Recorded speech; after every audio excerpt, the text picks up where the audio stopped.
Ceux qui fuient les guerres, les persécutions, la torture, les dictatures doivent être accueillis. Une gauche fière de ses valeurs et sensible au sort des migrants, Manuel Valls s'est efforcé de remobiliser ses troupes en concluant l'université d'été du PS à La Rochelle. Il a défendu pendant plus d'1 heure le bilan du gouvernement et a ouvert la voie à une réforme du Code du travail. À 3 mois des régionales, le Premier ministre a appelé à l'union avec les écologistes au premier tour.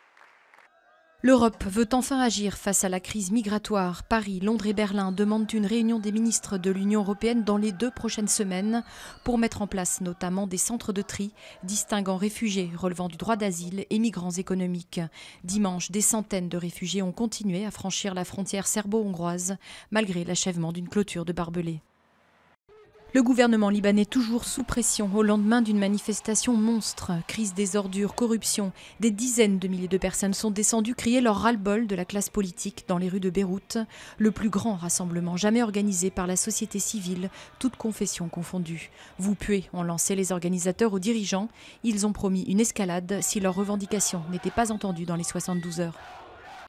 Nouvelle polémique sur les rémunérations des dirigeants d'entreprise. Le patron d'Alcatel-Lucent, Michel Combes, qui doit quitter son poste le 1er septembre, pourrait recevoir une prime de départ de près de 14 millions d'euros, selon des documents publiés par le journal du dimanche.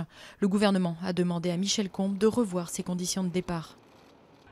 Le nord de Paris s'est transformé en véritable ville hindoue pour la fête de Ganesh. Comme chaque année, la communauté hindouiste indienne et sri-lankaise a célébré le dieu à tête d'éléphant. L'effigie de ce populaire dieu de la sagesse et de l'intelligence, entre autres, s'est promenée dans les rues de la ville lors d'un défilé festif, dont l'un des rituels consiste à briser des noix de coco pour chasser le mal.